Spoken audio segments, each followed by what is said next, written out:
Hi అండి. Welcome to Madhulahari creations in Telugu. అందరూ ఎలా ఉన్నారండి? నేనైతే చాలా బాగున్నాను. మీరు కూడా బాగున్నారని అనుకుంటున్నాను. నా ఛానల్ని సబ్స్క్రైబ్ చేసుకుని నన్ను సపోర్ట్ చేస్తున్న ప్రతి ఒక్కరికి థ్యాంక్ యూ సో మచ్ అండి. ఇంకా ఎవరైనా నా ఛానల్ని సబ్స్క్రైబ్ చేసుకోకుండా వీడియోస్ చూస్తుంటే తప్పకుండా ఛానల్ని సబ్స్క్రైబ్ చేసుకోండి. అట్లాగే మీ ఫ్యామిలీ ఫ్రెండ్స్కి షేర్ చేయండి. మీరు వీడియోస్ చూస్తున్నారు కానీ చాలామంది లైక్ చేయట్లేదు. మీరు చేసే లైక్ వల్ల నా ఛానల్ మరికొంతమందికి యూట్యూబ్ అన్నది రికమెండ్ చేస్తుందండి. అప్పుడు నా ఛానల్ తొందరగా మానిటైజేషన్ అవ్వడానికి ఛాన్స్ ఉంటుంది. తప్పకుండా వీడియో చూసిన వాళ్ళు లైక్ చేయండి. అట్లాగే మీ ఫ్యామిలీ ఫ్రెండ్స్కి షేర్ చేయండి. ఈరోజు ఒక మంచి హెయిర్ ఆయిల్ని మీతో షేర్ చేసుకోవాలనుకుంటున్నానండి. ఈ హెయిర్ ఆయిల్ చాలా బాగా పనిచేస్తుంది మన హెయిర్ గ్రోత్ అవ్వడానికి, అట్లాగే స్ట్రాంగ్గా హెల్తీగా గ్రోత్ అవ్వడానికి ఇది బాగా పనిచేస్తుందండి. ఈ ఆయిల్ ప్రిపేర్ చేసుకోవడానికి మనకి 11 ఇంగ్రీడియంట్స్ అనేది చాలా ఇంపార్టెంట్ అండి. ఫస్ట్ కావాల్సింది అలోవెరా జెల్లు, అలాగే కరివేపాకు, మందారం ఆకులు, తమలపాకు, మెంతులు, అట్లాగే లవంగాలు, ఇవి బ్లాక్ సీడ్స్ అండి, అంటే కలుంజే సీడ్స్. అట్లాగే వీటితో పాటు ఉసిరికాయలు, మందారము పువ్వులు, బ్రింగ్రాజ్ అంటారండి ఈ ఆకుని. బ్రింగ్రాజ్ అంటే ఆల్మోస్ట్ అందరికీ తెలిసే ఉంటుంది, అంటే గున్నాకు. వాటితో పాటు ఆముదాన్ని కూడా నేను తీసుకున్నాను. చాలామందికి ఇక్కడ నేను చూపిస్తున్న ఆకు గుంటుగున్నాకు అన్నాను కదా, అది హీట్ ఉంటుందని చాలామంది యూస్ చేయరు. చాలామంది యూస్ చేసినా కూడా హీట్ ఎక్కువైపోయి జుట్టు రాలిపోతుందని వాటిని యూస్ చేయడానికి చాలామంది భయపడతారు. మీరు ఈ గుంటుగున్నాకుని యూస్ చేయాలనుకున్నప్పుడు తప్పకుండా ఆముదాన్ని కూడా వీటితో పాటు యూస్ చేయండి. అంటే మీరు గుంటుగున్నాకుని ఆయిల్లో కలిపి కాసుకున్నప్పుడు అది హీట్ అంతా రిలీజ్ చేస్తుంది కాబట్టి అప్పుడు మీరు ఆముదాన్ని కూడా ఆయిల్లో ఇంక్లూడ్ చేసుకోండి.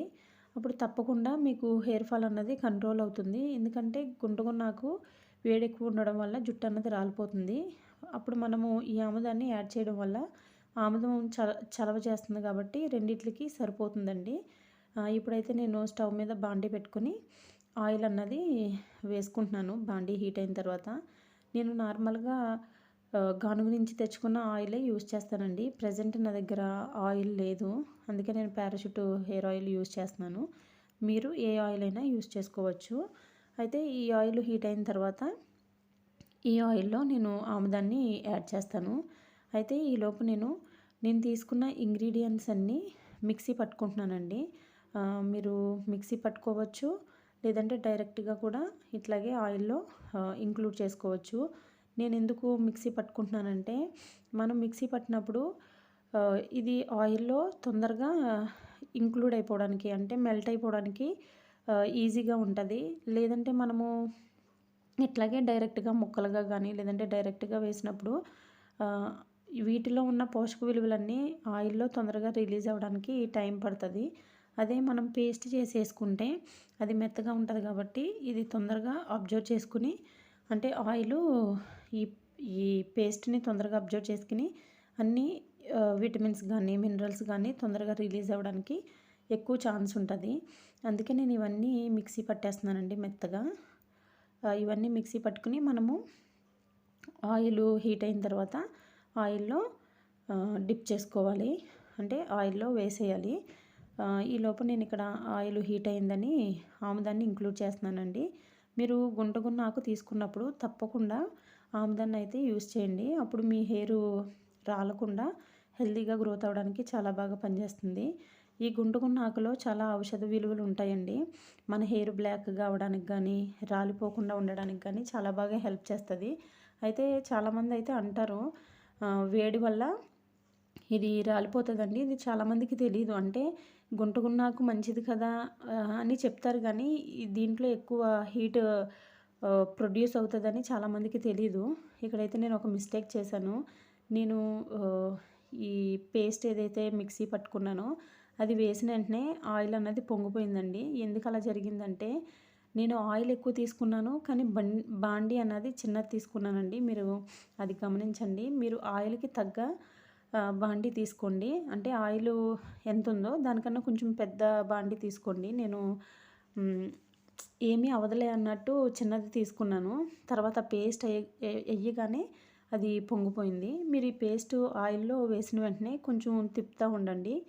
ఈ ఆయిలు ప్రిపేర్ అవ్వడానికి almost half an hour to 1 hour పడుతుందండి. ఎందుకంటే ఇది మనం హై మంటలో పెడితే తప్పకుండా ఇది పొంగిపోతుంది. అందుకే స్లోగా బాయిల్ చేసుకోవాలి. ఇది కలర్ చేంజ్ అవ్వడానికి వచ్చింది కదా! దాదాపుగా నేను హాఫ్ అన్ అవర్ పైనే ఇది ఆయిలు మరిగించడం జరిగింది. ఇప్పుడు కలర్ చేంజ్ అవుతుంది కదండి! ఇది కొంచెం ఒక 5 మినిట్స్ ఉన్న తర్వాత నేను ఇది బంద్ చేసుకుంటాను. ఈ కలర్ సరిపోతుంది. ఇక్కడ మీరు ఈ పైనున్న నురగ కూడా కలర్ చేంజ్ అయింది. మీరు గమనించినట్లయితే ఈ విధంగా వస్తే సరిపోతుందండి. తర్వాత మనం స్టవ్ బంద్ చేసుకుని ఇప్పుడైతే మనం హీట్‌గా ఉన్నప్పుడు ఆయిల్ స్టెయిన్ అది చేసుకోలేము. అంటే వడకట్టుకోలేము కాబట్టి ఒక 1 ఆర్ 2 డేస్ మనం పక్కన పెట్టుకుని తర్వాత స్టెయినర్ సహాయంతో మనం ఆయిల్‌ని వడకట్టుకోవచ్చు. ఇక్కడ మీకు చూపిస్తున్న స్టెయినర్‌తో నేను ఆయిల్ వడగట్టాను కానీ పేస్టు మెత్తగా ఉండడం వల్ల దీనికేమో హోల్స్ పెద్దగా ఉన్నాయి.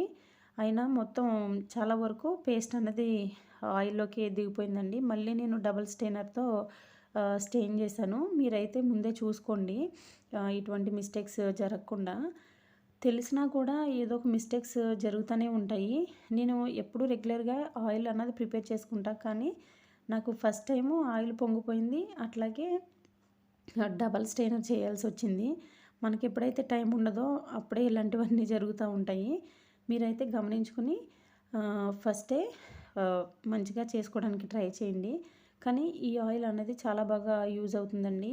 మన స్కాల్ప్ మీద ఉన్న ఇచ్చింగ్ ప్రాబ్లమ్స్ కానీ లేదంటే చుండ్రు సమస్య కానీ ఎటువంటి సమస్య ఉన్నా ఈ ఆయిల్ బాగా యూజ్ అవుతుందండి. అట్లాగే మన హెయిర్ బాగా స్ట్రాంగ్‌గా గ్రోత్ అవ్వడానికి ఇది బాగా పనిచేస్తుంది. నేను ఇచ్చింగ్ సమస్యను ఎందుకన్నానంటే మనము దీంట్లో మందారం ఆకు యూజ్ చేసాము. అట్లాగే మందార పువ్వు ఇంకా అలోవెరా జెల్ యూజ్ చేసాం కాబట్టి వీటిలో జిగురు పదార్థం ఎక్కువగా ఉండడం వల్ల మన స్కాల్ప్ మీద ఉన్న పొడి బారినతనాన్ని తొలగించి ఇది అంటే డ్రైనెస్‌ని తగ్గించి కొంచెం ఆయిలీగా ఉండడానికి ఇది హెల్ప్ చేస్తుందండి. అందుకే మనకి ఇచ్చింగ్ సమస్య అన్నది తగ్గుతుందని నేను చెప్పాను. అట్లాగే మనం ఆమ్లా అలాగే కలోంజీ సీడ్స్ యూజ్ చేసాం కాబట్టి వీటి వల్ల మన హెయిర్ బ్లాక్‌గా మారడానికి చాలా వరకు ఛాన్సెస్ ఉంటాయి. అట్లాగే మనము అది మందారపు ఆకులు కూడా యూజ్ చేసాము. అట్లాగే భృంగిరాజ్ ఆకులు కూడా యూజ్ చేసాం కాబట్టి ఇవి మన హెయిర్ చాలా మంచిగా గ్రోత్ అవ్వడానికి స్ట్రాంగ్‌గా, థిక్‌గా, హెల్తీగా గ్రోత్ అవ్వడానికి ఇది బాగా హెల్ప్ చేస్తుందండి. ఈ ఆయిల్‌ని ఎట్లా హెయిర్‌కి అప్లై చేసుకోవాలి, అలాగే ఏ విధంగా యూజ్ చేయాలి అన్నది నేను నెక్స్ట్ వీడియోలో మీకు చూపిస్తాను. మనం ప్రిపేర్ చేసుకున్న ఆయిల్‌లో ఎక్కువగా యాంటీ ఆక్సిడెంట్స్ అలాగే నికోటిన్‌కి సంబంధించిన పదార్థాలు ఉండడం వల్ల మన హెయిర్ మంచిగా గ్రోత్ అవ్వడానికి ఇవి హెల్ప్ చేస్తాయి. ఈ వీడియో నచ్చుతుందని అనుకుంటున్నాను. నచ్చితే ఛానల్ సబ్స్క్రైబ్ చేసుకోండి. వీడియోకి లైక్ చేయండి. Thank you for watching.